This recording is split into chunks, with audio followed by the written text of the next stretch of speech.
The church bells stopped ringing, and in that sudden silence, Seraphina Ashworth felt her whole body go cold. She stood at the altar in a gown of ivory silk, her hand resting on the arm of Duke Alastair Pemberton, and for one heartbeat she smiled the way a bride was supposed to smile. Then she heard it. A whisper from behind the velvet curtain near the vestry door. Two voices, low and urgent, thinking no one could hear them over the organ music that had just faded.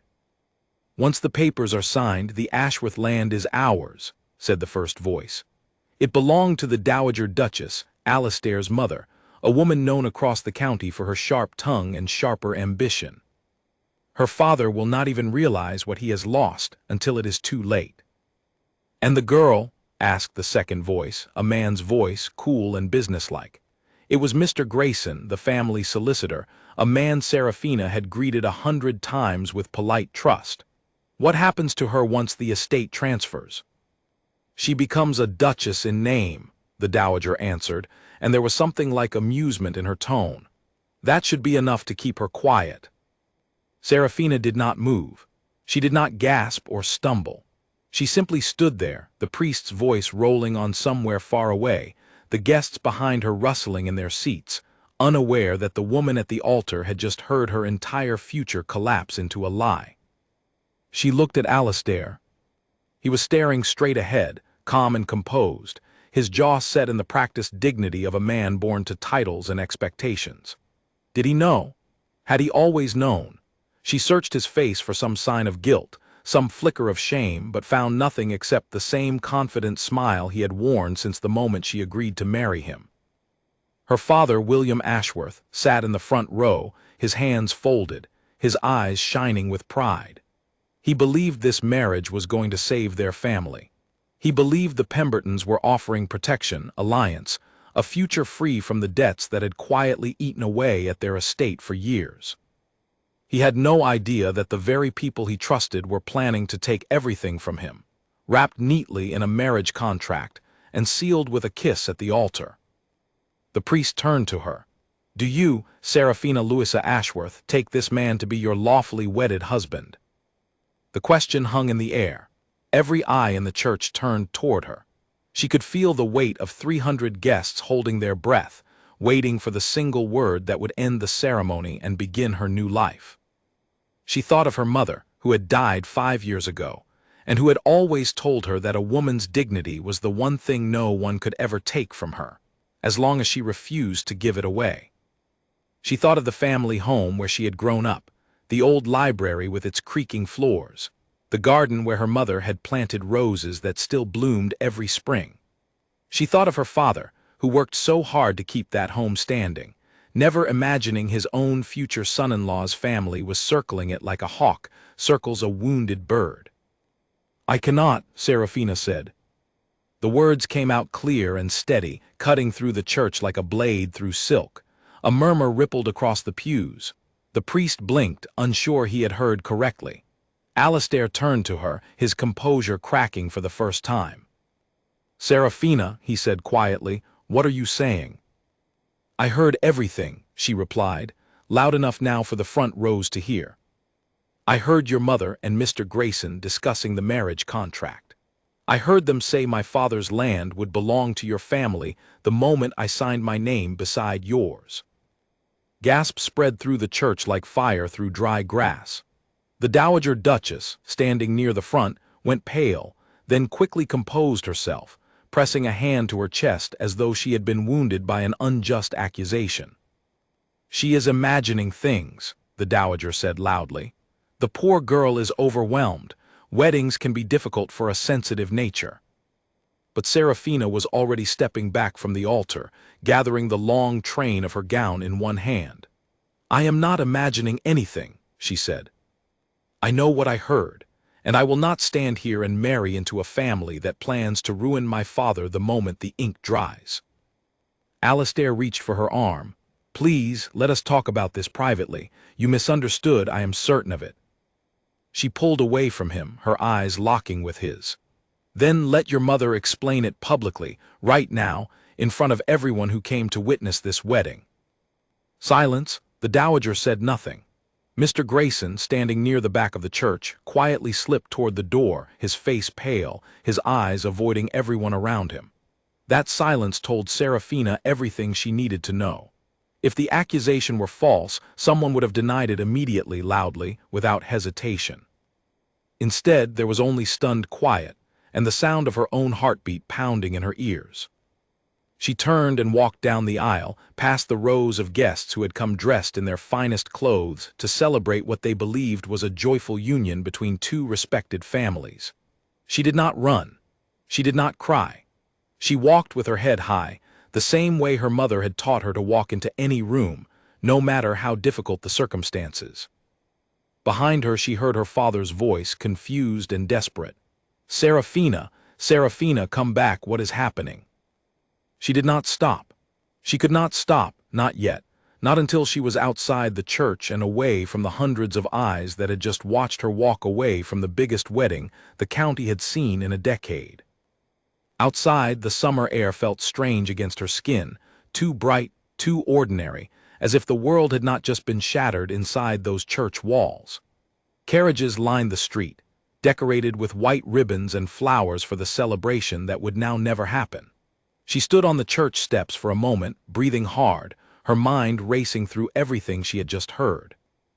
Her father emerged behind her, his face a mixture of confusion and fear. "What is this about, Serafina? What did you hear?" She turned to him, and for the first time since the whispered conversation behind the curtain her calm cracked. Tears filled her eyes, not from sadness but from anger, sharp and burning. "They were never going to protect us, father. They wanted our land. All of it. The marriage was only a way to take it, without anyone questioning them." William Ashworth's face went white. He opened his mouth to speak, but no words came. Behind them the church doors opened, and guests began spilling out onto the steps, whispering among themselves, some sympathetic, many scandalized, already shaping the story that would spread through every drawing room in the county by nightfall. The Dowager Duchess appeared at the top of the steps, her composure fully restored, her voice carrying easily over the crowd. "My dear girl has clearly had a moment of nerves. I am certain once she has rested, she will see reason and return to complete the ceremony." Serafina turned to face her directly, no longer caring who was listening. "There will be no ceremony, not today, not ever. And I intend to find out exactly what your family has planned, with proof this time, proof no one can dismiss as nerves." A ripple of shocked whispers moved through the gathered guests. Alistair appeared in the doorway behind his mother, his face pale, his eyes fixed on Serafina with an expression she could not quite read. Was it anger, confusion, something that almost looked like guilt? She did not wait to find out. She gathered her skirts and walked down the remaining steps, past the decorated carriages, past the flowers that would never be thrown, past the life she had almost agreed to live without ever knowing the truth behind it. Her father followed her, calling her name, but she kept walking, her mind already turning toward what she needed to do next. She needed proof. She needed to understand exactly what the marriage contract contained, what promises had been made behind closed doors, and how deep the Pemberton family's plans truly ran. Because one thing had become perfectly clear to her in that church, standing at the altar with the truth ringing in her ears. This was no longer only about a wedding that had fallen apart in front of 300 guests. This was about her family's home, her father's legacy, and the life she refused to let anyone take from her without a fight. As she climbed into her own carriage, leaving the church and its stunned crowd behind, Serafina made herself a quiet promise. She would find out everything, and when she did, she would make certain the Pemberton family paid for every lie they had told. The carriage pulled away from the church, and behind her, the bells that had rung so joyfully only minutes before now hung silent, as if even they understood that something far larger than a wedding had just come undone. 3 days after the wedding that never happened, Serafina sat alone in her father's study, surrounded by old ledgers and letters, trying to piece together a puzzle she barely understood. The house felt different now, quieter, heavier, as though the walls themselves were holding their breath waiting for the scandal outside to finally reach them. Word had spread quickly. By the second day, every household in the county knew that Lady Seraphina Ashworth had walked away from Duke Alastair Pemberton at the altar. Some called her brave. Most called her foolish, or worse, unstable, a woman who had lost her nerve at the last moment and invented a scandal to excuse her own weakness. Newspapers printed short, cruel notices about the collapsed wedding. Neighbors who once smiled warmly now crossed the street to avoid her. Her father, William, had aged what felt like 10 years in 3 days. He sat across from her now, his hands trembling slightly as he sorted through a stack of papers he had pulled from a locked drawer in his desk, papers he had never thought to question until his daughter told him what she had heard. "I do not understand," he said quietly, not for the first time. "Duke Pemberton's family offered us protection, a partnership. Why would they want to take everything instead of sharing in what we already have?" Seraphina rubbed her tired eyes. She had barely slept since the wedding. "Because greed does not share, father. It only takes." She reached across the desk and pulled one of the papers toward her, a copy of the marriage settlement their family solicitor had drawn up months earlier. She had read it a dozen times already, searching for the clause that would explain what she had overheard, but the language was dense, full of legal phrases designed to confuse rather than clarify. "I need someone who understands contracts better than we do," she said. "Someone who can read between these lines and tell us exactly what we agreed to." Her father hesitated. "The only solicitor we have ever used is Mr. Grayson, and he works for the Pembertons now, it seems, more than he ever worked for us." Seraphina had already thought of this. She had spent the last 2 nights making a list of names, people who might help her, people who had no loyalty to the Pemberton family and no reason to protect their secrets. One name kept returning to her mind: Edmund Whitfield, a childhood friend from the neighboring estate, who had studied law in London before returning home to manage his own family's affairs. She had not spoken to him in years, not since he left for his studies, but she remembered him as someone honest, someone who never cared much for the games the wealthy families around them liked to play. "I will write to Edmund Whitfield," she said. "He may be able to help us understand what is truly written in these papers." Her father looked at her with something between worry and admiration. "You are certain about this path, Seraphina. Once you begin pulling at threads like this, there may be no going back. The Pembertons are powerful. They have friends in every corner of society." "I am certain," she said, and her voice did not waver. "I would rather lose every friend in society than lose our home while pretending everything is fine." She wrote the letter that same afternoon, careful and precise, explaining only enough to convince Edmund to visit without revealing too much in writing. She did not trust letters to remain private, not when the Pembertons clearly had eyes and ears in places she had not yet discovered. She sent it by her most trusted servant, a young woman named Clara who had worked in the Ashworth household since childhood and who Seraphina knew would never betray her confidence. 2 days later, Edmund arrived at the Ashworth estate on horseback, dressed simply, his manner as calm and steady as she remembered from their childhood summers, spent exploring the fields between their 2 properties.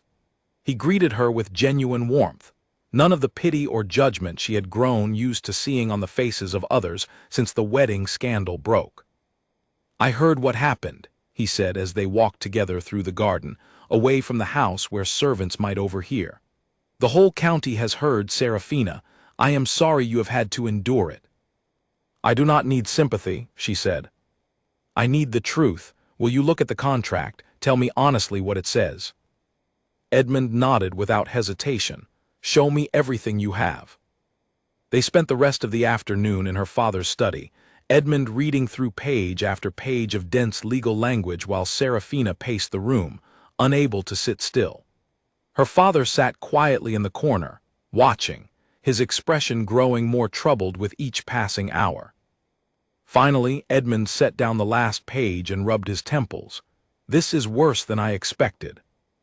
Seraphina stopped pacing. "Tell me." "The marriage contract contains a clause buried in the section about dowry and property transfer," he explained. "On the surface, it reads as a standard arrangement, common land shared between the two families for the benefit of any children born from the marriage. But look here. He pointed to a specific paragraph, his finger tracing the careful, deliberate wording. This clause grants full and irrevocable control of the Ashworth estate to the Pemberton family the moment the marriage is legally recognized, regardless of whether children are ever born. It is disguised as protection for the bride, but in practice, it strips your father of any legal claim to his own land. William Ashworth's face went pale as Edmund read the words aloud slowly, so there could be no misunderstanding.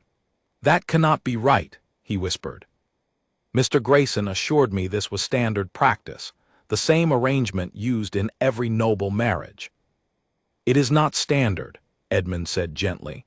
"I have reviewed dozens of marriage contracts during my studies. This clause is written specifically to benefit one family entirely at the expense of the other. Whoever drafted this knew exactly what they were doing."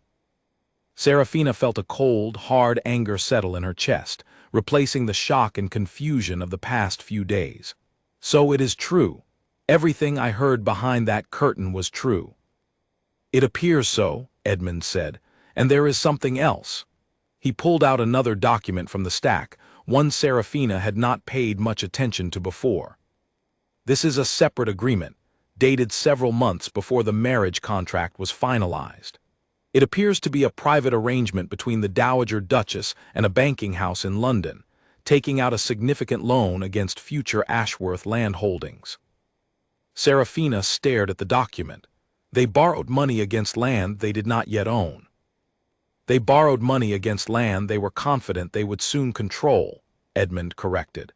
"Which means this was planned well in advance, not a sudden decision made after the engagement began." The room fell silent. William sank into his chair, his hands covering his face. "I brought this into our home," he said, his voice breaking. "I trusted them. I thought I was securing your future, Serafina, and instead I nearly signed away everything your mother and I built together." Serafina knelt beside her father's chair and took his hands in hers.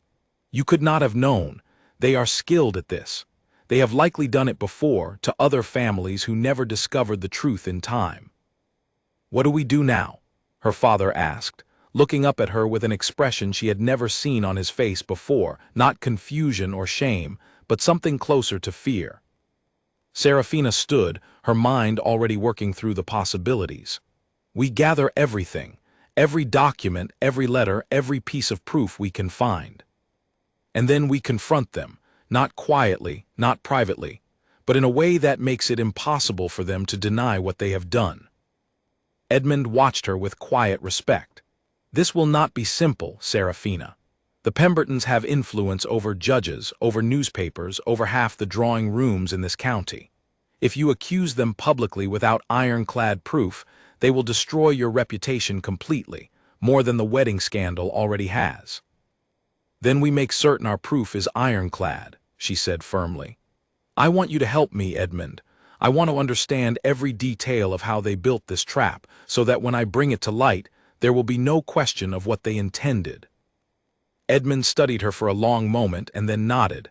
"I will help you, but we must move carefully. If the Dowager Duchess suspects you are gathering evidence against her, she will act quickly to hide it, or worse." That evening, after Edmund had gone home and her father had retired to bed, exhausted and shaken, Serafina remained in the study long after the candles had burned low. She spread the documents across the desk once more, reading each line by the dim, flickering light, memorizing every detail, every date, every signature. She thought about Alistair and the question she still could not answer. Had he known about this plan from the very beginning? Or had he been just as deceived by his own mother as her father had been deceived by the Pembertons? She did not know which answer frightened her more, the thought that the man she almost married was a willing partner in the scheme, or the thought that he too had been used as a pawn in something far larger than either of them understood. Either way, she knew one thing with absolute certainty as she sat there in the quiet study, the documents spread before her like pieces of a puzzle, finally beginning to form a picture. This was no longer simply about a broken engagement or a scandal that would fade from gossip columns within a few months. This was about justice, about protecting her family's legacy, and about making certain that no one, not a duke, not a duchess, not even the most powerful family in the county, could take what did not belong to them without facing the consequences. She extinguished the last candle and sat for a moment in the darkness, listening to the quiet house around her, and made herself a promise that echoed the one she had made outside the church 3 days earlier. She would uncover every secret hidden inside those documents, no matter how long it took, and when she was finished, the Pemberton family would understand exactly what it meant to underestimate her. News of the confrontation at the church had not stayed within the county for long. Within a week, it had traveled to London, whispered in ballrooms and printed in gossip sheets under headlines designed to sell papers rather than tell the truth. Serafina became a name on everyone's lips, though rarely spoken with kindness. She was called nervous, ungrateful, even cruel for humiliating a duke in front of hundreds of guests.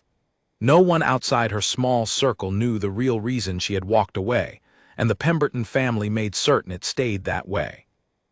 The Dowager Duchess, ever skilled in the art of shaping public opinion, had given a carefully worded statement to a prominent London newspaper within days of the wedding. She expressed sorrow for her son's heartbreak, described Serafina as a young woman overwhelmed by the pressures of marriage, and hinted, without ever saying it directly, that perhaps Serafina suffered from a delicate temperament unsuited to the responsibilities of a duchess. The article spread quickly, and with it, sympathy for Alastair grew while Serafina's reputation crumbled further with each passing day. Serafina read the article alone in her room, her hands shaking with anger rather than sadness. "They are rewriting the truth before I can even speak it," she said to Clara, who stood nearby, watching her mistress with quiet concern. "You cannot let them win the story, my lady," Clara said gently. "Not while you know what really happened." Serafina folded the newspaper and set it aside. "I do not intend to let them win anything, but I need more than my own word against theirs. I need proof so complete that no clever statement to a newspaper can undo it." Over the following 2 weeks, Serafina and Edmund worked quietly, meeting several times each week in the study, poring over documents, tracing signatures, following the trail of the loan the Dowager Duchess had taken out against the Ashworth land months before the wedding. Edmund used his connections from his years studying law in London to make careful, discreet inquiries at the banking house named in the agreement. What he uncovered painted an even darker picture than they had first imagined. The loan was significant, Edmund explained one evening, spreading a set of financial records across the desk. Far larger than what would be reasonable for a simple wedding arrangement. And it was not the first time the Pemberton family has done something like this. Serafina looked up sharply. "What do you mean, not the first time?" Edmund hesitated, choosing his words carefully. "I made inquiries with an old classmate who now works in property law in London. He recalled a similar case, several years ago, involving another family, the Hartleys, from the northern counties. Their daughter was engaged to marry into the Pemberton family as well, years before Alastair came of age, an arranged match between the Dowager Duchess's late husband and Lord Hartley. What happened to them?" "The marriage never occurred," Edmund said. "The engagement ended abruptly, under circumstances the family never spoke of publicly. But shortly afterward, the Hartley estate fell into significant debt and was eventually sold, much of it purchased quietly through intermediaries connected to the Pemberton family." Serafina felt a chill move through her. "They have done this before." "It appears so," Edmund said, "which means this is not simply greed born from a single opportunity. This is a pattern, a method they have refined over years, using marriage contracts and loans to slowly acquire land from families who trust them." The revelation changed everything for Serafina. This was no longer only about protecting her father's estate. If the pattern Edmund described was accurate, other families had already lost everything to the same scheme, families who perhaps never understood what had truly happened to them. The thought filled her with a determination sharper than any anger she had felt before. "We need to find the Hartley family," she said. "If they are willing to speak about what happened to them, their story combined with our evidence could be powerful enough to expose the Pembertons completely." Edmund looked doubtful. "It has been years, Serafina. They may not wish to revisit painful memories, especially not publicly. And if the family has since faced financial ruin, they may fear further consequences from crossing a family as powerful as the Pembertons." "I understand their fear," Serafina said. "But I also believe most people, when given the chance to see justice done, especially after suffering an injustice themselves, will choose to help if they trust the person asking."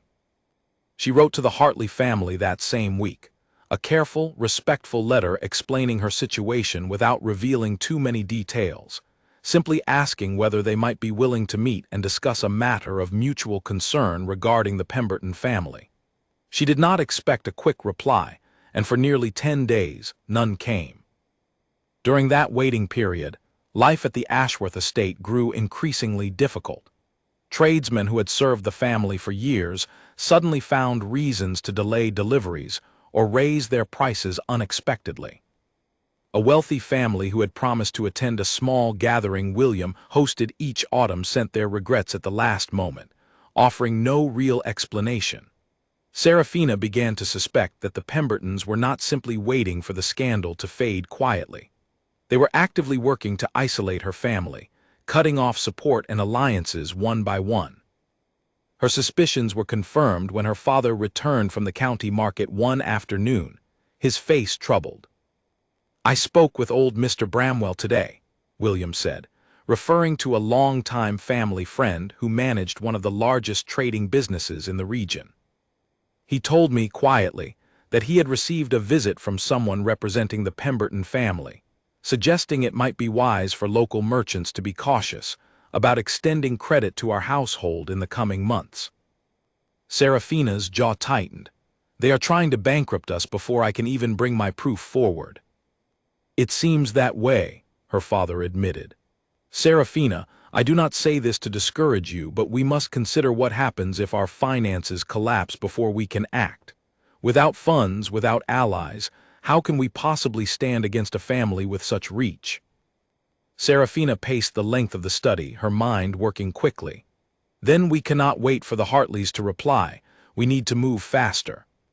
Edmund, is there someone in London, a journalist perhaps, someone respected, who might be willing to look into this story properly, rather than simply repeating whatever the Dowager Duchess tells them?"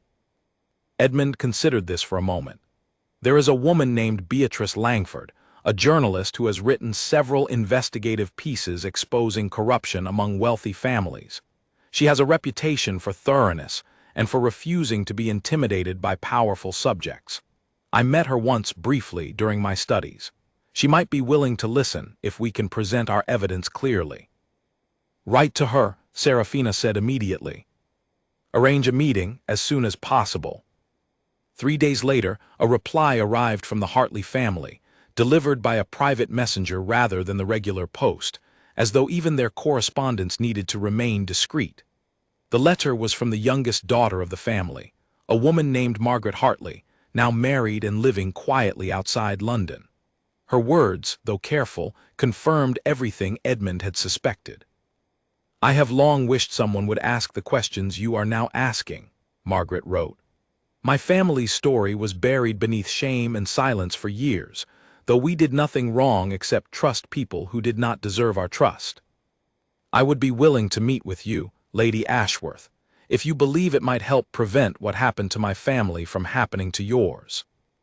Serafina read the letter twice, feeling a mixture of relief and renewed determination. She was not alone in this fight, even if it had taken time to discover it. She arranged to travel to London within the week, accompanied by Edmund and Clara, to meet both Margaret Hartley and the journalist Beatrice Langford. Her father wished to join her, but Serafina gently convinced him to remain at the estate, worried that his health, already strained by weeks of stress, could not withstand the difficult conversations ahead. The journey to London took nearly 2 full days by carriage, and Serafina spent much of it reviewing the documents she planned to present, rehearsing exactly how she would explain the situation to both women. She had never traveled to London for a purpose like this before, always for social visits, dinners, and gatherings meant to display her family's status among the wealthy elite. This time felt entirely different, heavier, more important than any social engagement she had ever attended. They arrived at a quiet townhouse in a respectable but unremarkable part of the city, where Beatrice Langford had arranged for them to meet privately, away from prying eyes and eager gossips who might recognize Serafina's face from the scandal still circulating through society pages. Beatrice turned out to be a sharp, direct woman in her 30s, with keen eyes that seemed to study Serafina carefully from the moment they were introduced. "Lady Ashworth," she said, shaking Serafina's hand firmly, an unusual gesture for a woman to offer, but one Serafina appreciated immediately. "I have read the reports about your broken engagement. I confess I did not entirely believe the Dowager Duchess's version of events. Something about it felt too convenient." "It was more than convenient," Serafina said. "It was designed." Margaret Hartley arrived shortly after, a quiet, composed woman with tired eyes that carried the weight of old sorrow. She greeted Serafina warmly, though there was caution in her manner, as though she still could not quite believe she was finally being given the chance to speak about what had happened to her family so many years ago. For the next several hours, the four of them sat together in the small parlor, comparing documents, timelines, and accounts. Margaret described how her family's engagement to the Pemberton family had ended abruptly, under circumstances eerily similar to what Serafina had experienced, though without the dramatic confrontation at the altar. In Margaret's case, the marriage contract had been signed quietly, months before the wedding, and shortly after, unexplained debts had begun appearing against her father's estate, debts traced back to loans no one in her family remembered agreeing to.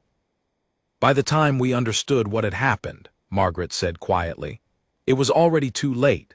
The estate was sold within 2 years, piece by piece, always to buyers connected somehow to the Pemberton family, though never directly enough to prove it outright." Beatrice took careful notes throughout the conversation, occasionally asking sharp, precise questions that helped clarify details neither Serafina nor Margaret had considered important before. By the end of the meeting, she set down her pen and looked at both women with an expression of quiet determination. "This is more than a broken engagement or an unfortunate family dispute," she said. "This is a pattern of financial manipulation disguised as marriage arrangements, likely affecting more families than just yours. If I can verify these documents properly, cross-reference the banking records, and perhaps find others who experience something similar, this could become one of the most significant exposures of corruption among the nobility that London has seen in years." Serafina felt a mixture of hope and fear at Beatrice's words. Hope, because finally someone with the skill and reputation to be believed was taking her seriously. Fear, because she understood that once this story became public, there would be no quiet resolution, no private settlement behind closed doors. It would become a battle fought in full view of society, with her family's reputation and future hanging in the balance alongside the Pembertons. "How long will your investigation take?" Serafina asked. "Several weeks, perhaps longer," Beatrice said. "I must be thorough. A story this serious, aimed at a family this powerful, cannot afford a single error or unverified claim. If they find even one weakness in our evidence, they will use it to discredit everything else we present." Serafina nodded, understanding the wisdom in patience, even as every instinct in her urged immediate action. "Then we will be thorough. Whatever you need from us, Edmund and I will provide it." As the meeting drew to a close and they prepared to part ways, Margaret took Serafina's hand gently. "Thank you for having the courage to speak up," she said. "I spent years believing my family's misfortune was simply bad luck, or perhaps something we deserved for trusting the wrong people. Knowing now that it was deliberate, that we were never truly at fault, means more to me than you can understand." Serafina squeezed her hand in return. "We will make certain the truth is finally heard, for both our families, and for anyone else the Pembertons may have harmed." That night, staying in a modest inn on the outskirts of London rather than risk being seen at any of the fashionable hotels where the Pembertons' allies might notice her presence, Serafina sat by the window, looking out over the unfamiliar city lights, and allowed herself, for the first time in weeks, a small measure of hope. The path ahead remained uncertain and dangerous, filled with risks to her family's remaining reputation and finances. But she was no longer standing alone in a quiet study, staring at confusing legal documents with no idea how to proceed. She had allies now, a sharp, fearless journalist, a woman who had lived through the same betrayal years before and finally found the courage to speak about it. A loyal friend willing to risk his own, standing to help her uncover the truth.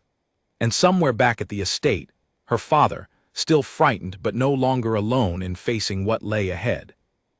The Pembertons believed they had already won, that the scandal of the broken wedding would fade quietly into gossip and be forgotten within a season, leaving them free to quietly continue their scheme against her family's land. Serafina intended to prove them wrong, no matter how long it took or how difficult the fight ahead became. Beatrice Langford's investigation moved quietly but steadily over the following weeks, and Serafina found herself dividing her time between the family estate and London, careful never to draw attention to the frequency of her travels. She told curious neighbors she was visiting distant relatives to recover from the stress of her broken engagement, a story vague enough to satisfy gossip, without revealing the truth of what she was actually doing. Back at the estate, the pressure continued to grow. William Ashworth received a letter from the local bank, informing him that an outstanding loan from years earlier, one he had nearly forgotten about after making steady payments for over a decade, had suddenly been called due in full with almost no warning given. Serafina recognized the pattern immediately when her father showed her the letter, his hands trembling with worry. "This is not a coincidence," she said, studying the document carefully. "Someone has influenced the bank to demand repayment now at the worst possible moment for us." Edmund, who had come to review the letter alongside her, agreed grimly. The Pembertons likely hold significant influence with several banking houses in the region, given how frequently they seem to arrange loans for their schemes. It would not be difficult for them to apply quiet pressure on a smaller bank that depends on their continued business.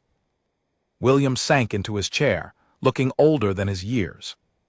"If we cannot repay this loan, we may lose part of the estate regardless of anything you and Edmund uncover about the marriage contract. They may achieve their goal simply by strangling us financially before your investigation is complete." Serafina refused to let despair settle into the room. "Then we find a way to delay the repayment or find another source of funds, even temporarily, while Beatrice finishes her work. We are closer to the truth than we have ever been.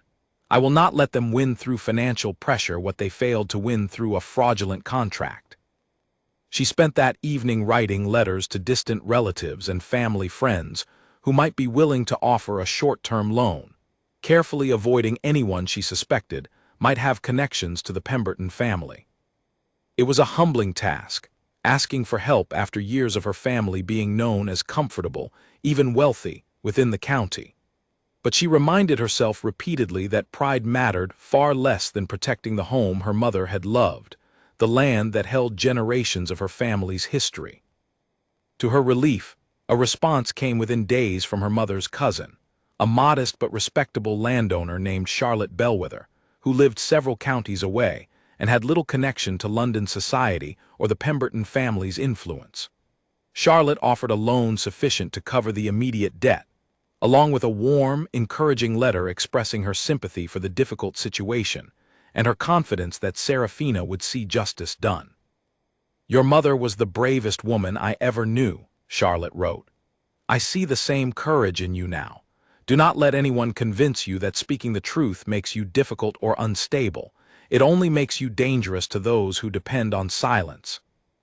Serafina read the letter several times, feeling a warmth she had not experienced in weeks, a reminder that not everyone in her life had abandoned her simply because the Pembertons wished it so. With the immediate financial crisis temporarily resolved, Serafina turned her attention back to London, where Beatrice had made significant progress in her investigation. During her next visit, Beatrice greeted her with a stack of documents and a look of quiet triumph. I found two more families, Beatrice said, spreading the papers across her desk.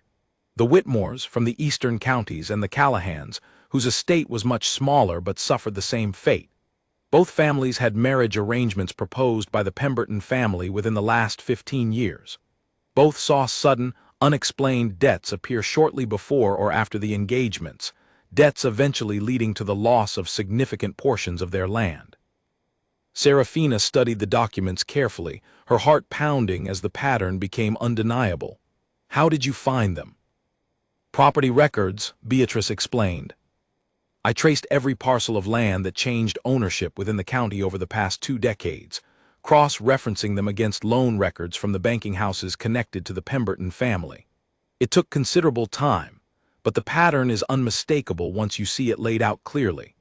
They target families with respectable but vulnerable finances, families proud enough to avoid public discussion of their debts, and desperate enough to welcome a marriage alliance that appears to offer protection. And Alastair, Serafina said quietly, almost afraid to ask the question that had haunted her since the wedding. Was he involved in these earlier schemes as well? Beatrice hesitated before answering. From what I can determine, no. The earlier arrangements, including the one with the Hartley family, occurred either before Alastair came of age or involved other family members entirely. This appears to be primarily the Dowager Duchess's scheme, with Mr. Grayson assisting as the legal architect behind each contract. Whether Alastair knew about the pattern before your wedding, I cannot say with certainty.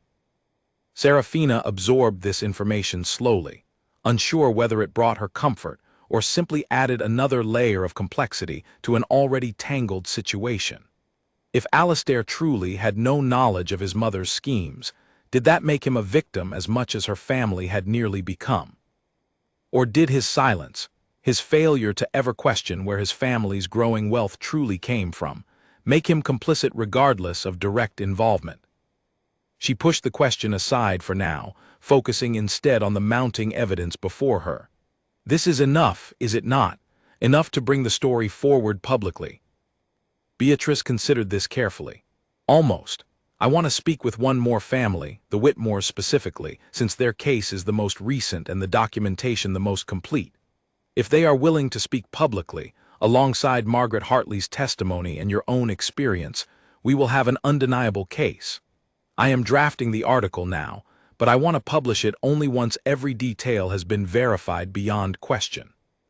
A single error will give the Pembertons the opportunity to dismiss everything as fabrication.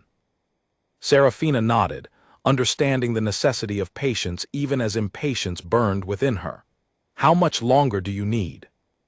2 weeks, perhaps 3, Beatrice said. I know the wait is difficult, especially given the financial pressure your family faces, but rushing this story before it is fully prepared would be far more dangerous than waiting a little longer to ensure its success. During those final weeks of waiting, Serafina found herself facing an unexpected visitor at the Ashworth estate. She was walking through the garden one afternoon, seeking a rare moment of peace among her mother's roses, when Clara approached with news that made her stomach tighten with unease.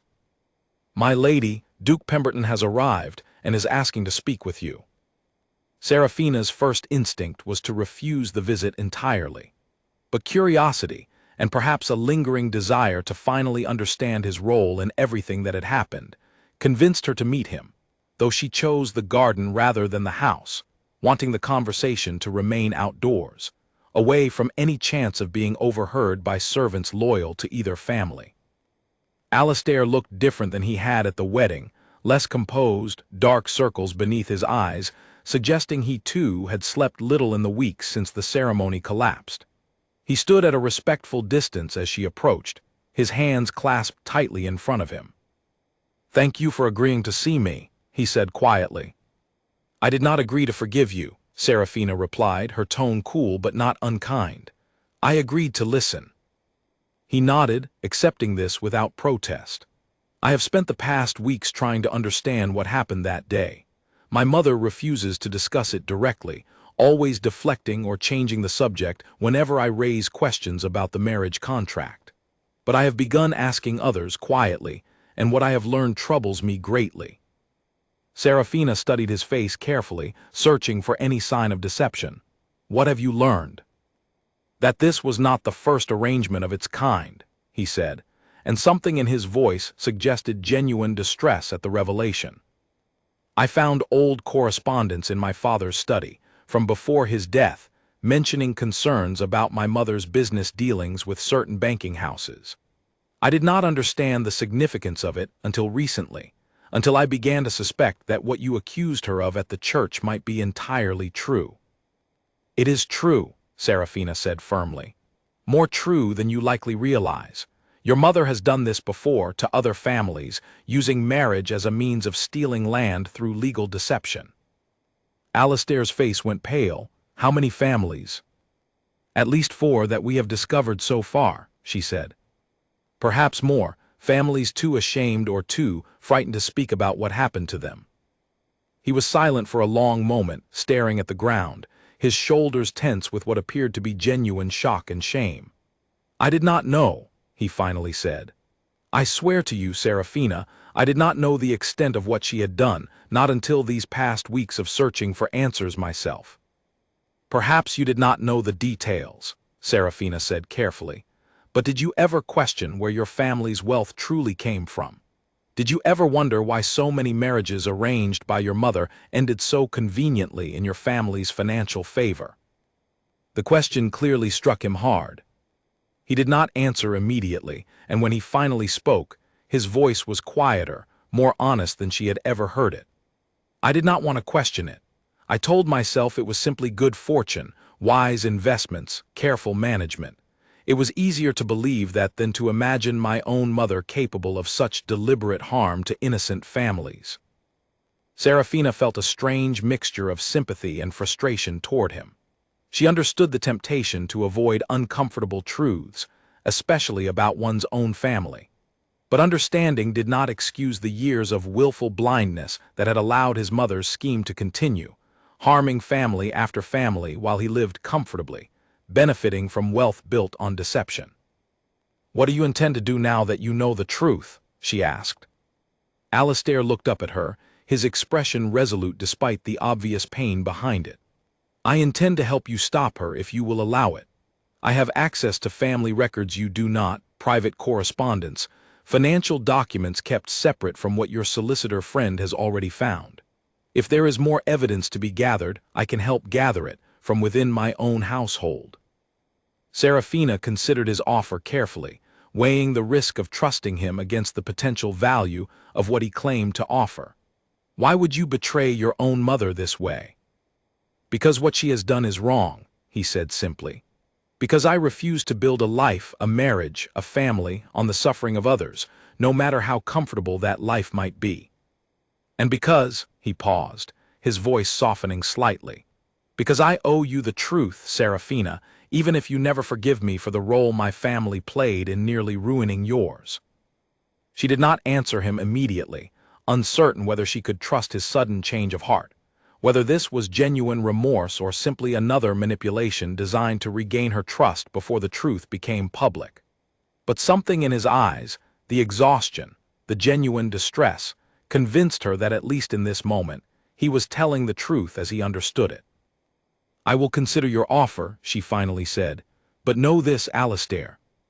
If you are lying to me, if this is simply another attempt by your family to control the outcome of what is coming, I will make certain the entire truth is exposed regardless, including whatever role you play in trying to protect your mother now." "I understand," he said quietly, "and I accept that risk because it is the only way I know to make right what my family has done wrong."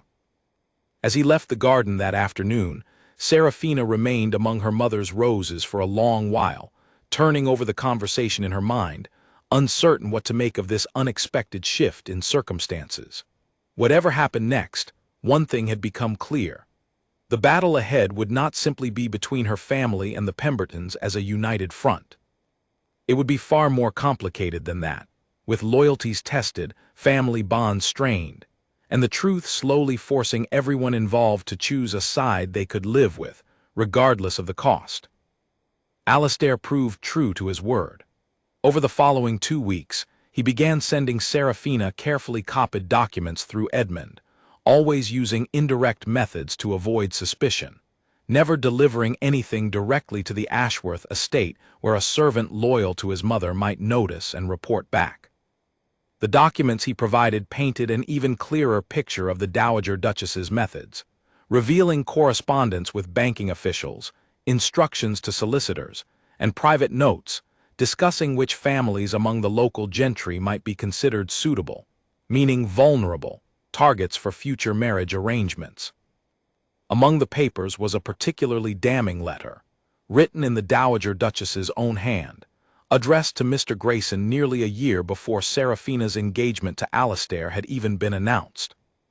The letter discussed the Ashworth family specifically, noting their respectable reputation, their moderate debts, and their daughter's approaching age for marriage, all factors that made them, in the Dowager's own cold words, an ideal opportunity for expansion of the family's holdings.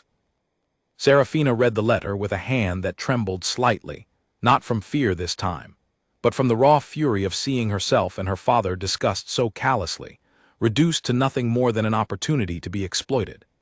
She had suspected the marriage was planned with ulterior motives, but seeing it written so plainly, so far in advance of the actual engagement, made the betrayal feel even more calculated and cruel than she had imagined.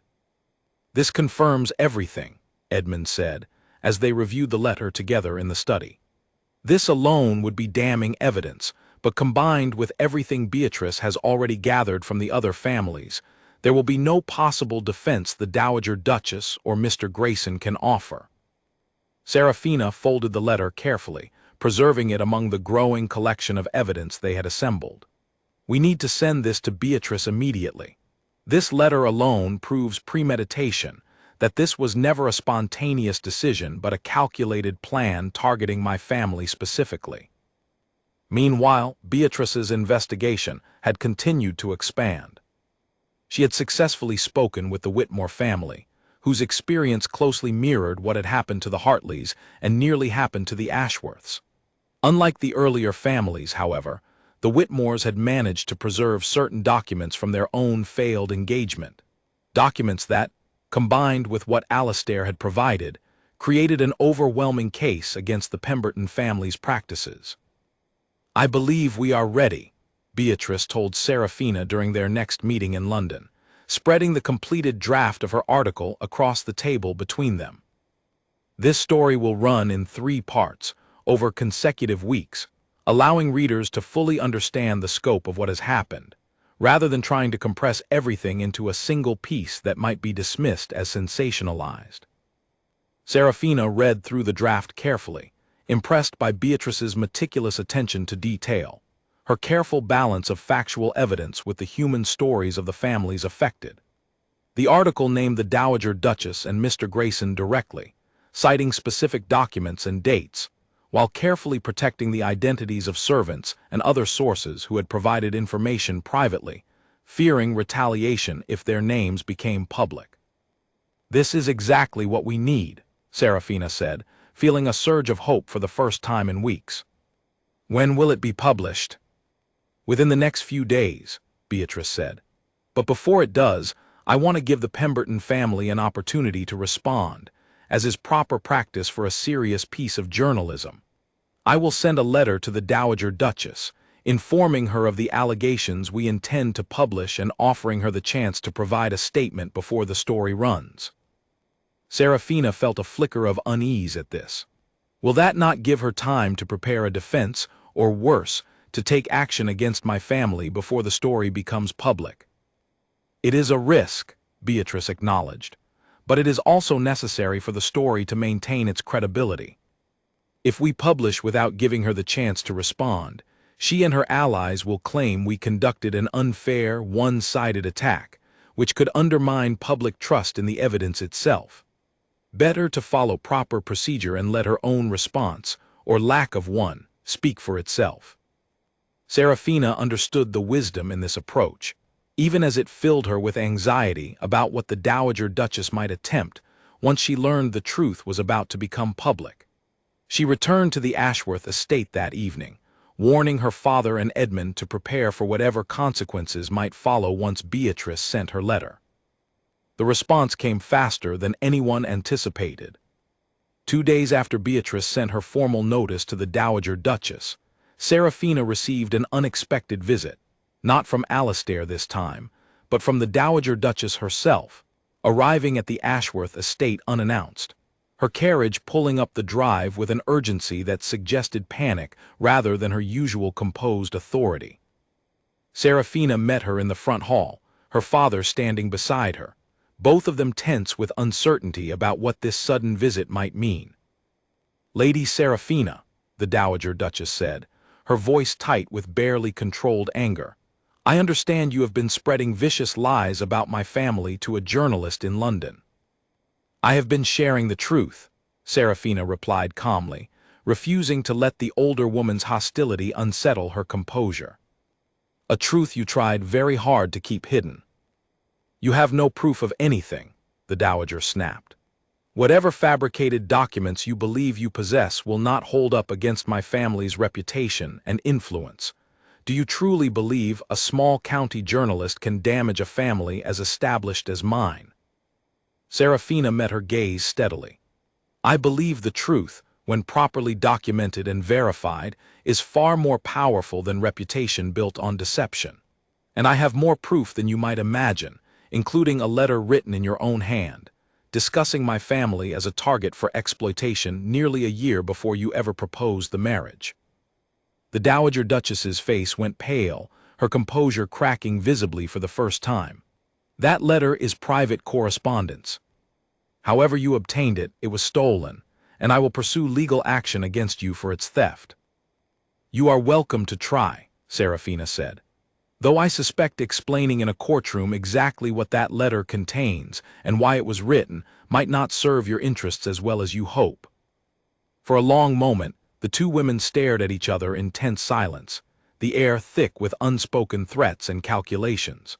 Finally, the Dowager Duchess's expression shifted, softening into something that Serafina immediately distrusted, a false warmth that felt more dangerous than her earlier anger. "Perhaps we have started on the wrong path," the Dowager said, her voice suddenly conciliatory. "Perhaps there is a way to resolve this matter privately, to everyone's benefit, without the need for scandal or public embarrassment on either side." "What are you proposing?" Serafina asked, though she already suspected she would not like the answer. "A settlement," the Dowager said. "A generous sum, paid quietly to your family, in exchange for your silence and the withdrawal of whatever story you have prepared with this journalist. Your family's debts could be entirely resolved, your father's estate secured for generations to come, all without the need for public scandal that would harm both our families equally." Serafina felt a cold anger settle into her chest at the sheer audacity of the offer. "You are asking me to accept payment for staying silent about the harm you have caused, not only to my family, but to at least 4 others that we know of." The Dowager Duchess's composure flickered again. "I do not know what you mean by other families." "The Hartleys," Serafina said. "The Whitmores, the Callahans. Shall I continue the list, or have you finally realized that your scheme has been discovered in full, not simply the small piece involving my own family?" The color drained further from the Dowager's face, and for a moment Serafina almost believed the woman might faint. But she recovered quickly, her expression hardening once more into cold determination. "You think you understand what you are dealing with, girl, but you do not. My family has survived scandals far worse than this, and we will survive this one as well. Publish your story if you must. See how quickly your own family's reputation crumbles alongside ours, once society learns that you spent months conspiring with journalists and disgruntled families to attack a respected noble house." "My family's reputation," Serafina said quietly, "matters far less to me than making certain no other family suffers what mine nearly suffered, and what the Hartleys, the Whitmores, and the Callahans already have suffered. If exposing your scheme costs me my place in society, I will accept that cost gladly." The Dowager Duchess stared at her for a long moment, clearly recognizing that her attempts at intimidation and bribery had both failed to move Serafina from her chosen path. Without another word, she turned and swept out of the house, her carriage pulling away from the estate with the same urgency it had arrived, leaving Serafina and her father standing in stunned silence in the front hall. "She offered you a fortune to remain silent," William said, his voice filled with a mixture of disbelief and something like pride. "And you refused it without a moment's hesitation." "Money will not undo the harm they have caused," Serafina said. "And I refuse to let them believe that everything, including justice itself, has a price they can simply pay." That evening, Serafina wrote immediately to Beatrice, informing her of the Dowager Duchess's visit and her attempted bribery. Beatrice responded quickly, her reply filled with grim satisfaction rather than concern. "This confirms exactly what I suspected," Beatrice wrote.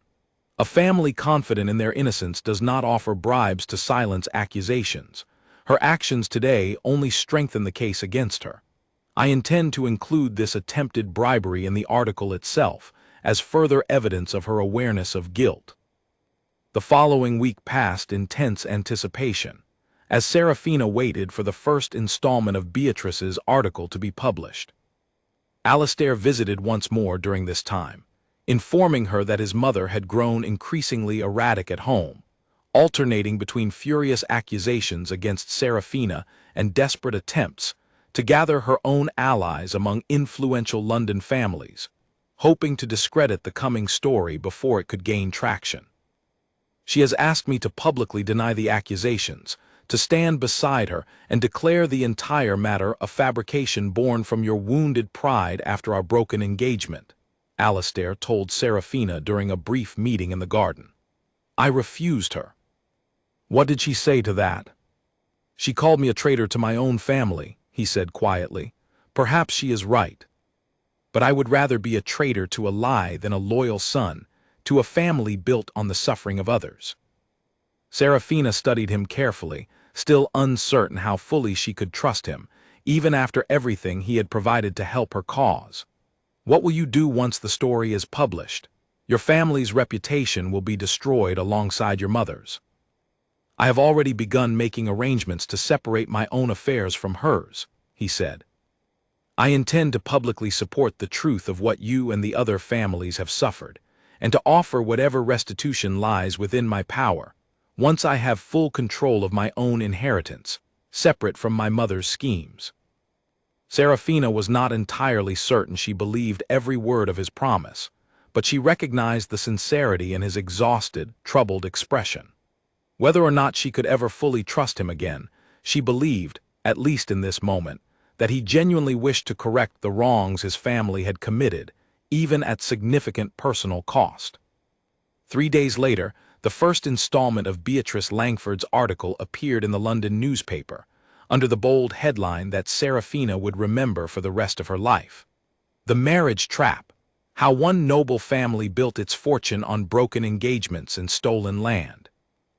The story spread through society like wildfire, far faster and further than either Serafina or Beatrice had anticipated. Within a single day, it seemed as though everyone in London and the surrounding counties had heard some version of the shocking revelations, discussed in every drawing room, every social gathering, every private letter exchanged between friends and acquaintances eager to share the scandalous news. Serafina, waiting at the Ashworth estate for whatever consequences might follow, felt a strange mixture of relief and fear as she read the published article herself for the first time. The truth was finally public, exactly as she had promised herself outside the church so many weeks earlier. But now came the far more difficult task of facing whatever response the Pemberton family and society itself chose to offer in return. The days following the article's publication passed in a whirlwind Serafina could barely keep pace with. Letters arrived at the Ashworth estate in numbers she had never experienced before, some from strangers expressing outrage on her behalf, others from families she had never met, quietly confessing that they too had suffered similar losses at the hands of families they had once trusted, though none as extensively documented as the Pemberton pattern Beatrice had exposed. Not every response was supportive. Several letters arrived filled with harsh criticism, accusing Serafina of airing private family matters publicly, of destroying a respected noble house out of personal spite over a broken engagement. A few former friends, families who had once welcomed her warmly into their homes, sent short, cold notes distancing themselves from any association with the growing scandal, unwilling to risk their own reputations by appearing sympathetic to her cause. William Ashworth read through the mounting correspondence with his daughter each evening, his expression shifting between pride and worry as they sorted supportive letters from hostile ones. "You have become quite famous, Serafina," he said one evening, only half joking. "Though I confess I worry about the cost this fame may bring to your future prospects." "I did not do this for fame, father," Serafina replied. "I did this because it was right. Whatever cost comes with it, I will bear gladly, knowing I did not stay silent while others continued to suffer." The second installment of Beatrice's article, published a week after the first, focused heavily on Margaret Hartley's story, detailing the slow, painful loss of her family's estate years earlier, and drawing clear parallels to what had nearly happened to the Ashworth family. The public response grew even more intense, with several members of Parliament reportedly discussing the matter privately, questioning whether existing laws provided sufficient protection against such calculated financial exploitation disguised as marriage arrangements. Amid the growing public attention, the Dowager Duchess remained largely silent, refusing to grant interviews or issue any formal statement beyond a brief, dismissive note published in a rival newspaper, calling the allegations baseless attacks driven by jealousy and the ravings of disgruntled former associates. The statement did little to quell the growing scandal, particularly as more documentation continued to emerge, some of it now coming forward voluntarily from other families who had previously remained silent about their own encounters with the Pemberton family schemes. Mr. Grayson, the solicitor who had drafted the fraudulent contracts for years, proved far less resilient under public scrutiny than the Dowager Duchess. Within days of the first article's publication, he resigned quietly from his position, issuing a brief statement claiming he had merely followed instructions from his clients without fully understanding the broader implications of the arrangements he had drafted. Few believed this claim, given the careful, deliberate language found throughout the contracts he had prepared, but his sudden departure from public life suggested the pressure had become more than he could withstand. Serafina traveled to London once more, this time to meet with a barrister Beatrice had recommended, a sharp, experienced woman named Eleanor Ashcombe, one of the few female legal advocates practicing in London at the time, known for taking on difficult cases involving property disputes among the wealthy elite. "Your case is strong," Eleanor told her during their first meeting, reviewing the evidence Serafina and Edmund had gathered over the previous weeks. The letter written in the Dowager Duchess's own hand, combined with the pattern established across multiple families, provides more than sufficient grounds to pursue formal legal action, both to void the fraudulent marriage contract entirely and to seek restitution for damages already caused to your family's finances through the manipulated loan. "What would restitution look like?" Serafina asked. "Given the severity of the fraud," Eleanor explained, "the court could order the Pemberton family to repay any funds gained through fraudulent means, including whatever value was extracted from the Hartley, Whitmore, and Callahan estates, if those families choose to join the legal action alongside you. Additionally, given the deliberate and premeditated nature of the scheme, punitive damages may also be awarded, intended specifically to discourage such behavior from ever being repeated." Serafina felt a fierce satisfaction at the thought of formal legal consequences, something far more permanent and binding than public scandal alone. How long would such a case take to resolve? "Months, likely longer," Eleanor admitted. Cases of this complexity, involving multiple families and extensive financial fraud, rarely move quickly through the courts, particularly when the accused family holds significant influence and resources to delay proceedings. But given the strength of your evidence, I believe the outcome, though delayed, would ultimately favor your case. Serafina agreed to proceed with formal legal action, and over the following weeks, Alina worked alongside Edmund to prepare the necessary documentation, while also reaching out to Margaret Hartley and the Whitmore family to determine whether they wished to join the case, adding the weight of their own experiences to strengthen the legal argument against the Pemberton family's practices. Both families agreed, encouraged by the public support Serafina's case had already generated and emboldened by the knowledge that they would no longer be facing the powerful Pemberton family alone. The Callahans, whose financial situation had left them more vulnerable to potential retaliation, chose to remain publicly silent for now, but agreed to provide their documentation privately to support the broader legal case. As the legal proceedings began moving forward, tension within the Pemberton household reportedly grew more severe. Alastair, continuing his quiet visits to update Serafina on developments within his family, described a home increasingly divided, with his mother growing more desperate and erratic as public and legal pressure mounted against her. "She has begun accusing everyone around her of betrayal," Alastair told Serafina during one such visit, his expression weary and troubled. "Servants she has trusted for years, distant relatives, even old friends who have quietly distanced themselves since the scandal broke. I fear she may attempt something desperate before this is finally resolved." Serafina felt a flicker of genuine concern at his words, despite everything the Dowager Duchess had done to harm her family. "What do you mean, something desperate?" "I do not know precisely," Alastair admitted, "but I have noticed unusual activity at the estate, private meetings with men I do not recognize, discussions that stop abruptly whenever I enter a room. I worry she may be attempting to move assets or documents before the legal proceedings can seize them as evidence or as part of any eventual settlement." This warning proved prescient. Within days, Alina received word from her contacts within the banking system that significant funds had been quietly transferred from several Pemberton family accounts to institutions overseas, a clear attempt to shield assets from potential legal judgment. Alina moved quickly, filing an emergency request with the court to freeze remaining Pemberton family assets within the country, preventing further transfers while the case proceeded. The court granted the request, a significant early victory that further validated the seriousness of the allegations against the Dowager Duchess. News of the frozen assets spread quickly through society, adding further fuel to the already blazing scandal and effectively confirming, in the public's mind, the truth of everything Beatrice's articles had revealed.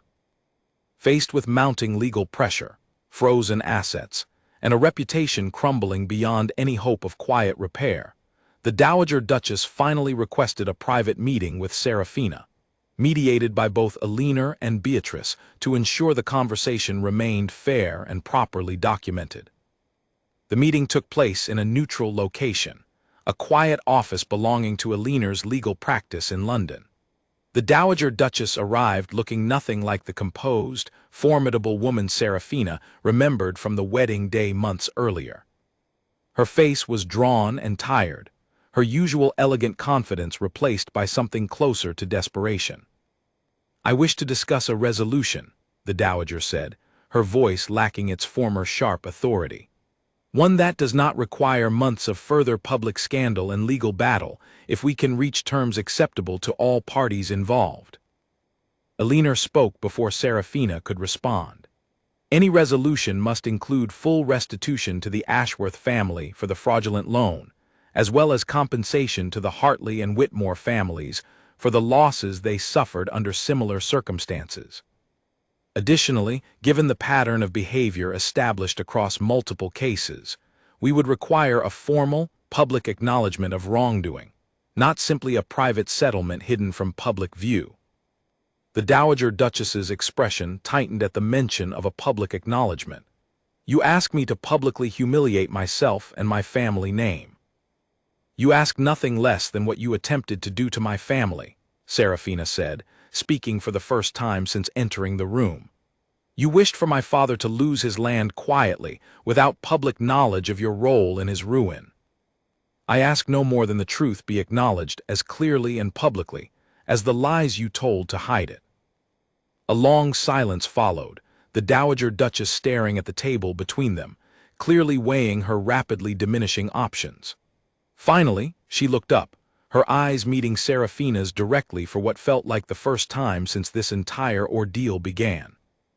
"You have won," she said quietly, the words clearly costing her considerable pride to speak. "I will agree to your terms, full restitution to your family and the others, along with a public statement acknowledging the truth of what has been reported.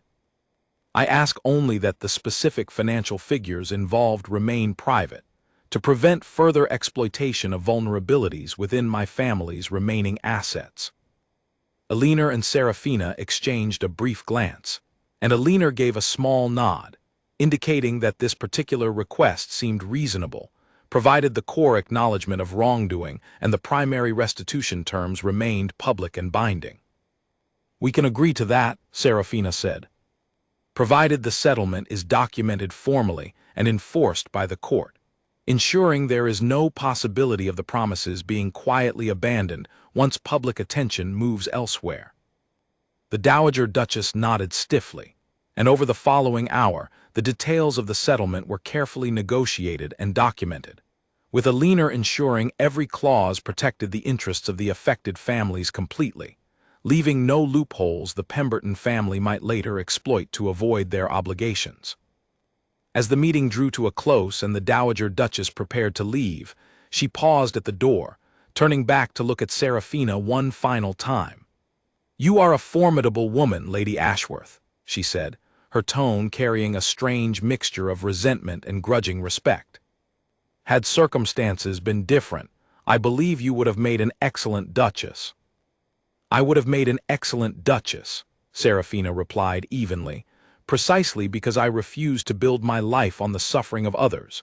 That is a lesson your family never learned." The Dowager Duchess said nothing further, simply nodding once before departing the office, leaving Serafina standing alone with Alina and Beatrice in the quiet aftermath of what felt like the true conclusion of the battle she had begun so many months earlier, standing at an altar, hearing a whispered conversation that changed the entire course of her life. But even as relief washed over her, Serafina understood that formal settlements and legal victories, however satisfying, could not fully undo the months of stress, fear, and uncertainty her family had endured. There remained still the matter of rebuilding what had been damaged, both financially and personally, and the far more complicated question of what role, if any, Alistair might continue to play in her life moving forward, now that the truth about his family stood fully and publicly exposed. The formal settlement brought a measure of financial relief to the Ashworth estate almost immediately. Within weeks, the fraudulent loan that had threatened to bankrupt her father was fully repaid, along with the additional funds promised as restitution for the stress and hardship the family had endured.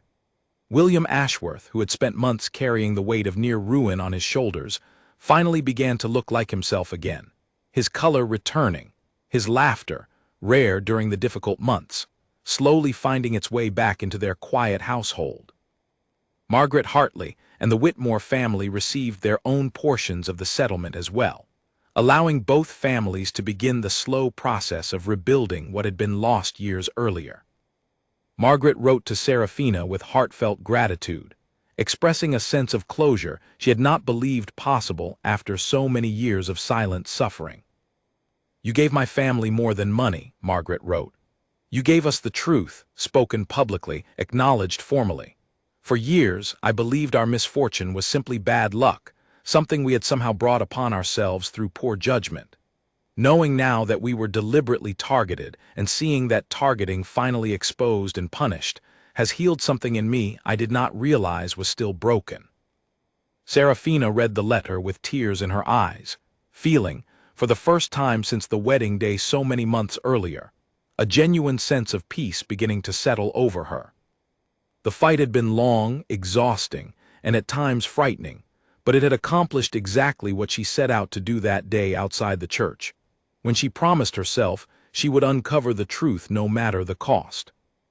Yet even as the legal and financial matters resolved themselves, Serafina found herself facing a more personal question that lingered unresolved. Alastair had continued to visit occasionally in the weeks following the settlement, always respectful, always careful not to overstep the boundaries she had established. But his presence in her life remained a complicated thread she had not yet decided how to address. He arrived one afternoon in early autumn, the leaves along the garden path beginning to turn shades of amber and gold. A season that felt fitting for the conversation Serafina sensed was finally approaching between them. "I wanted to tell you," Alastair said as they walked together through the garden, "that I have formally separated my inheritance from my mother's remaining assets.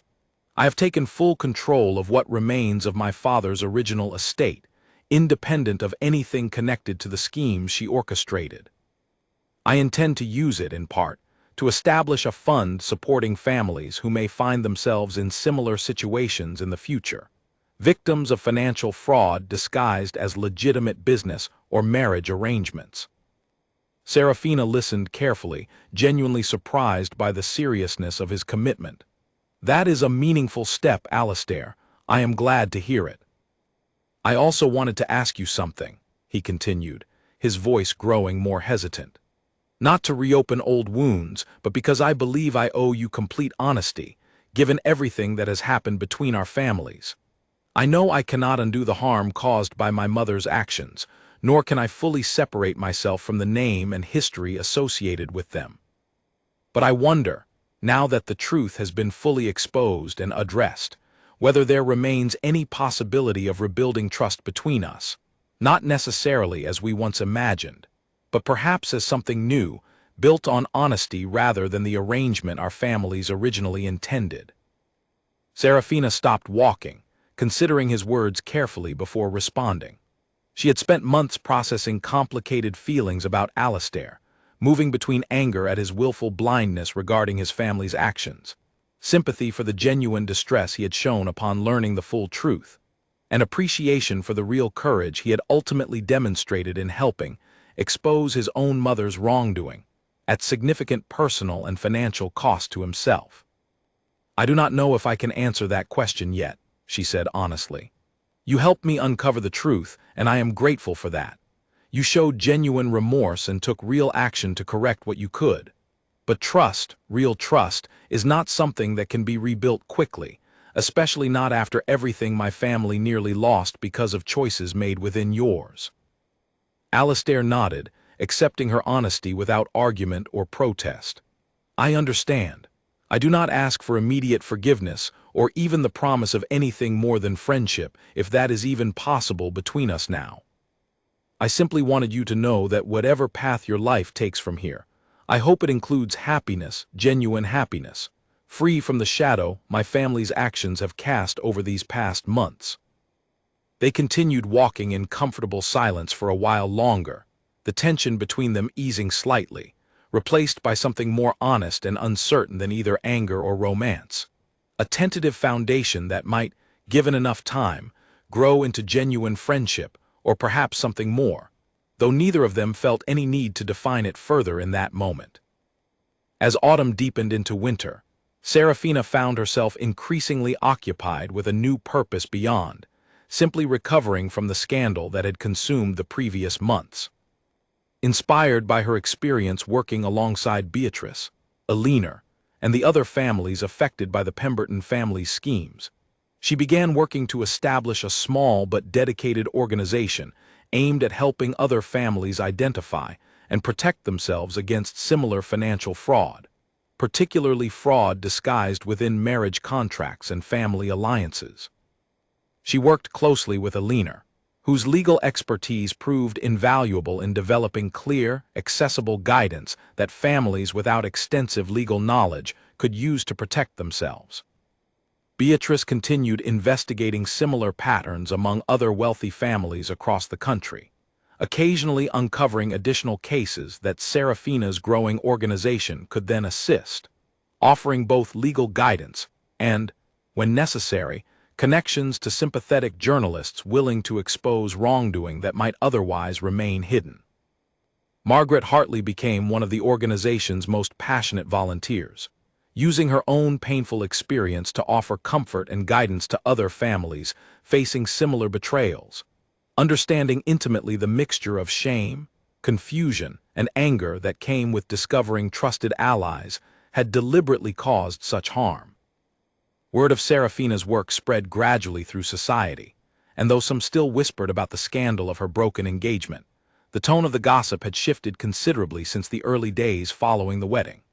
Where once she had been dismissed as unstable or overly dramatic, she was now increasingly regarded with genuine respect, recognized as a woman of remarkable courage and determination who had turned a devastating personal betrayal into a meaningful force for protecting others. Her father watched this transformation with quiet pride, often remarking to visitors that his daughter had become far more than he ever imagined she would be when he first arranged her engagement to Alastair Pemberton, hoping simply to secure a comfortable, protected future for her within the traditional expectations of their society. "I wanted to give you security," William told her one evening, as they sat together in the study that had once been filled with confusing legal documents and desperate uncertainty, now organized and calm, reflecting the peace that had finally settled over their household. "Instead, you found something far more valuable than security. You found purpose." "I found both eventually," Serafina replied with a small smile. "Though I confess, the path there was far more difficult than either of us could have anticipated on that wedding morning." As winter settled fully over the county, bringing with it quiet snow and the peaceful rhythms of the season, Serafina found herself reflecting often on the journey that had brought her to this point.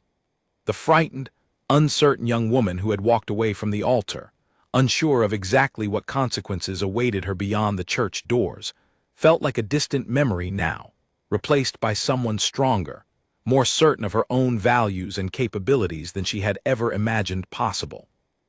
The Pemberton family name, once synonymous with wealth and unquestioned respect throughout the county, had been permanently altered by the scandal, though not entirely destroyed. The Dowager Duchess, stripped of much of her former influence and forced into a quieter, more restricted existence following the public settlement, remained a cautionary tale whispered among noble families for years to come, a reminder of the consequences that eventually followed even the most carefully constructed schemes of deception. Alastair, meanwhile, continued his own quiet efforts to rebuild both his personal reputation and his family's remaining legacy, dedicating himself increasingly to charitable work and honest business dealings, slowly earning back a measure of respect independent of his mother's tarnished name. Whether his relationship with Serafina would ever develop into something more than the cautious, evolving friendship they had settled into remained an open question, one neither of them felt pressured to resolve quickly, content instead to let trust rebuild naturally, at whatever pace felt genuine rather than forced. For Serafina, the most meaningful transformation was not found in any particular romantic outcome, but in the strength and purpose she had discovered within herself throughout the difficult months since that fateful wedding day. She had entered the church that morning as a young woman prepared to accept whatever future had been arranged for her, trusting that others knew better than she did what would bring her security and happiness. She emerged from the experience as someone who understood, perhaps more deeply than she ever had before, that true security came not from trusting blindly in the promises of others, but from having the courage to seek truth, defend justice, and build a life founded on her own values, regardless of how difficult or uncertain that path might initially appear. Spring arrived at the Ashworth estate with a gentleness that felt almost symbolic after the long, difficult months that had preceded it. The roses in the garden, the same ones Serafina's mother had planted years earlier, bloomed more fully than they had in seasons, as though the household itself had finally exhaled after holding its breath for far too long. The organization Serafina had built continued to grow steadily throughout the winter and into spring, now formally registered and supported by a small but dedicated staff, including Edmund, who had left his previous position to work alongside her full-time, his legal expertise proving essential as more families came forward seeking guidance and protection against similar schemes to the one that had nearly destroyed the Ashworth estate. Elinor Ashcombe had become not only a trusted legal advisor, but a genuine friend, often visiting the estate to discuss ongoing cases and celebrate the small but meaningful victories their combined efforts continued to achieve. Beatrice Langford, whose original investigation had sparked the entire chain of events leading to this new chapter in Serafina's life, remained a close ally as well, occasionally bringing new leads or concerns from her ongoing journalistic work, exposing similar patterns of fraud among the wealthy elite. It was during one such visit from Alina and Beatrice that Serafina received news that would mark the true, final resolution of the entire ordeal, that had begun with a whispered conversation behind a church curtain nearly a year earlier. "The court has issued its final ruling," Alina announced, arriving at the estate with a formal document in hand, her expression carrying the satisfaction of a battle finally, completely won. The Pemberton family's remaining assets connected to the fraudulent schemes have been fully accounted for and distributed according to the settlement terms. Additionally, the court has ordered a formal public record acknowledging the pattern of fraud, ensuring that any future families researching potential marriage alliances or business arrangements with the Pemberton name will have access to the full truth of what occurred. Serafina read through the document carefully, feeling a profound sense of closure settle over her as she absorbed the finality of the ruling. "It is truly finished, then." "Truly finished," Alina confirmed. "Your father's estate is fully secured, free of any lingering claims or debts connected to the fraudulent contract. The Hartley and Whitmore families have received their full restitution as well. And perhaps most importantly, the formal public record ensures this cannot simply be forgotten or buried over time, as similar schemes so often are once public attention moves elsewhere." William Ashworth, who had joined them in the study to hear the news, embraced his daughter warmly, tears of genuine relief and pride filling his eyes. "You did this, Serafina, not simply for our family, but for every family the Pembertons might have harmed in years to come, had you not found the courage to speak the truth that day." "We did this together," Serafina corrected gently, gesturing to include Edmund, Alina, and Beatrice, all of whom had played essential roles in bringing the truth fully into the light. "None of this would have been possible without each of you." That evening, the small group celebrated quietly at the Ashworth estate, sharing a simple dinner together, filled with genuine laughter and warmth that felt like a stark contrast to the tense, fearful atmosphere that had dominated the household for so many months following the broken wedding. William raised a toast to his daughter's courage, to the friendships forged through adversity, and to the families whose lives had been protected or restored through their combined efforts. In the weeks that followed, Serafina's organization continued expanding its reach, now receiving inquiries not only from families within their own county, but from across the country, as word spread of the successful case against the Pemberton family and the meaningful assistance available to others facing similar circumstances. What had begun as a personal fight for justice had transformed into something far larger, a genuine force for protecting families against a form of fraud that had likely existed quietly for generations, hidden behind the respectable facade of noble marriage arrangements. Alastair continued his own quiet transformation as well, dedicating increasing portions of his separated inheritance to charitable causes, including direct financial support for Serafina's organization, offered without any expectation of personal recognition or renewed romantic connection, simply as genuine restitution for the harm his family's name had caused. Their relationship, over the months following the settlement, had gradually evolved into something Serafina found herself genuinely valuing, a careful, honest friendship built on mutual respect rather than the arranged expectations that had originally brought them together. Whether it would eventually grow into something more remained uncertain, but for the first time since the wedding day, Serafina felt no pressure to force that answer before she was ready to know it herself.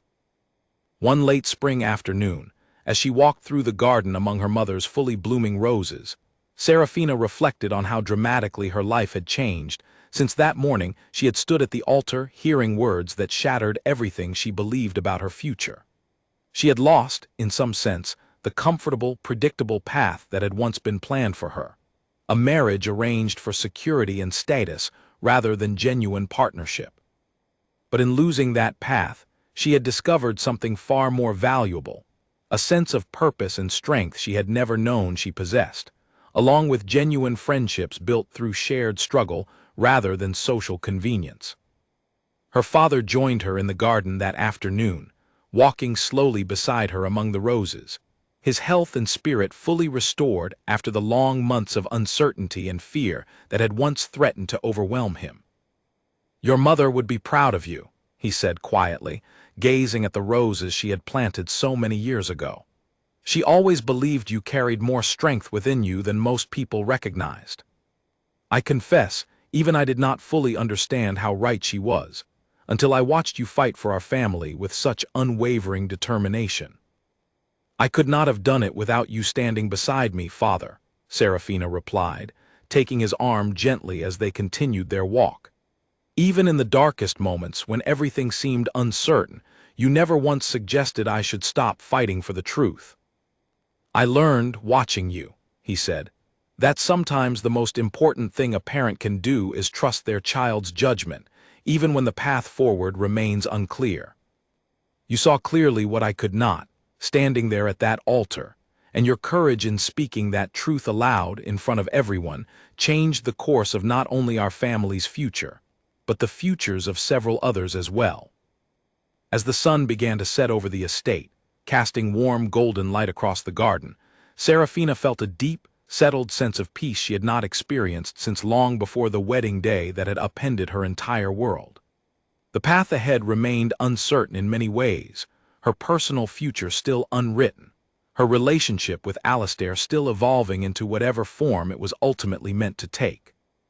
But she faced that uncertainty now with confidence rather than fear, understanding fully, perhaps for the first time in her life, that her own strength and values would guide her forward, regardless of whatever unexpected challenges the future might still hold. She thought back to the words she had spoken to the Dowager Duchess during their final confrontation, words that had felt true then and felt even truer now, standing in her mother's garden with her father beside her, and a genuine sense of purpose filling her heart. She had refused to build her life on the suffering of others, choosing instead a far more difficult but infinitely more meaningful path, one built on truth, courage, and an unwavering commitment to justice, regardless of the personal cost required to achieve it. The scandal that had once threatened to destroy her family's reputation had instead become the foundation of something far more lasting and meaningful than the comfortable, predictable marriage originally planned for her. She had found her true purpose not despite the betrayal she suffered at the altar, but because of the courage she found within herself to confront that betrayal directly, refusing to accept silence or quiet suffering as the only options available to her. As she stood in the fading evening light, surrounded by roses that had witnessed both her family's darkest fears and their ultimate triumph, Serafina understood with complete certainty that whatever challenges still lay ahead, she now possessed the strength, the allies, and the unwavering determination necessary to face them, exactly as she had faced the truth that morning at the altar, when she chose honesty and justice over the comfortable silence that had almost, but not quite, claimed her future. 2 years passed, and the county that had once buzzed with scandal over the broken wedding now spoke of Serafina Ashworth in an entirely different tone, one of genuine admiration rather than pity or judgment. Her organization, now formally known as the Ashworth Trust for Family Protection, had grown into a respected institution, with offices not only in the county but in London as well, staffed by lawyers, financial advisors, and investigators dedicated to identifying and stopping fraudulent schemes before families lost everything they had built. Margaret Hartley now served as the Trust's lead counselor, meeting personally with families who reached out after discovering troubling irregularities in marriage contracts or business arrangements, offering both practical guidance and the deep, personal understanding that came from having lived through such betrayal herself. Under her guidance, dozens of families across the country had successfully identified fraudulent arrangements before signing away their futures, thanks to the early warning systems and legal templates the trust had developed. Edmund Whitfield, having proven himself invaluable during the original investigation, now served as the trust's chief legal officer, working alongside Eleanor Ashcombe, who had left her private practice entirely to dedicate herself full-time to the trust's growing caseload. Their combined expertise had established the organization as the leading authority on marriage contract fraud in the country, occasionally consulted even by members of Parliament as they debated new legislation aimed at closing the legal loopholes that had allowed the Pemberton family's scheme to operate undetected for so many years. Beatrice Langford continued her journalism career, now recognized as one of the most respected investigative reporters in London, occasionally collaborating with the trust when new cases required public exposure to force accountability from families unwilling to cooperate with quieter legal proceedings. Her original article exposing the Pemberton family remained a landmark piece, frequently cited as the catalyst that had finally brought this hidden form of fraud into public awareness. The Dowager Duchess, stripped of much of her former wealth and social standing, lived a considerably quieter life in the years following the settlement, rarely appearing in society and largely avoided by former friends and allies who had once eagerly sought her favor. Whether she felt genuine remorse for the harm she had caused, or simply resented the consequences of finally being caught, remained unclear, as she never spoke publicly about the matter again. Alastair, in contrast, had continued his own steady path toward redemption, his charitable work expanding significantly over the 2 years since the settlement. He had personally funded the establishment of a scholarship program supporting young women pursuing legal education, inspired directly by watching Eleanor's essential role in exposing his family's wrongdoing.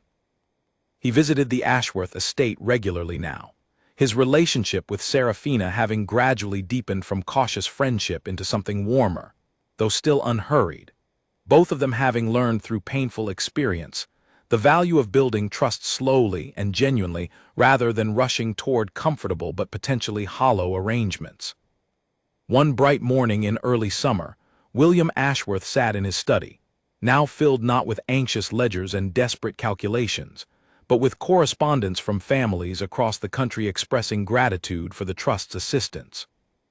He looked up as Seraphina entered, carrying a stack of new case files that had arrived that morning, her expression carrying the same quiet determination he had come to recognize as fundamentally hers, the same strength that had first revealed itself so clearly on that difficult wedding morning 2 years earlier. Another family reached out from the northern counties, she told him, settling into the chair across from his desk. A young woman noticed troubling similarities between her own marriage contract and details published in Beatrice's original article. She contacted us before signing anything. Thanks to the awareness campaigns Edmund has been running through local newspapers. How many families now, in total? William asked, genuine wonder in his voice as he considered how far his daughter's efforts had reached since that painful morning at the altar. 43 families protected from fraudulent arrangements before any harm occurred, Seraphina said, and 12 additional families who received restitution for losses discovered after the fact, similar to what happened with the Hartleys and Whitmores before us. William shook his head slowly, still amazed after 2 years by the scope of what his daughter had built from the wreckage of her broken engagement. Your mother used to say that true strength was found not in avoiding hardship, but in what a person chose to build afterward from whatever hardship life presented them. I believe she would be immensely proud of what you have built, Seraphina. Seraphina smiled, the warmth of the memory settling comfortably alongside the satisfaction of her ongoing work. I think of her often, especially in moments like this, when another family finds safety because we chose to speak the truth rather than stay silent. Later that afternoon, Alastair arrived for his regular visit, finding Seraphina in the garden among her mother's roses, now more abundant than ever, tended carefully through each passing season as a living tribute to the woman who had first taught Seraphina the value of quiet, unshakable dignity. I received word today that Parliament has formally adopted several of the legal reforms your trust proposed, he told her, unable to hide his genuine excitement at the news. Marriage contracts will now require independent legal review before finalization, specifically designed to catch the kind of hidden clauses that nearly destroyed your family's future. Serafina felt a deep satisfaction settle over her at this news, understanding that the changes would help protect countless families in the future who might never even realize how close they had come to the same devastating betrayal she had narrowly escaped. That is remarkable news. Truly, the most meaningful outcome we could have hoped for from everything that happened. They walked together through the garden, discussing the day's developments with the easy comfort that had grown steadily between them over the past 2 years. A relationship built now on complete honesty rather than arranged expectation.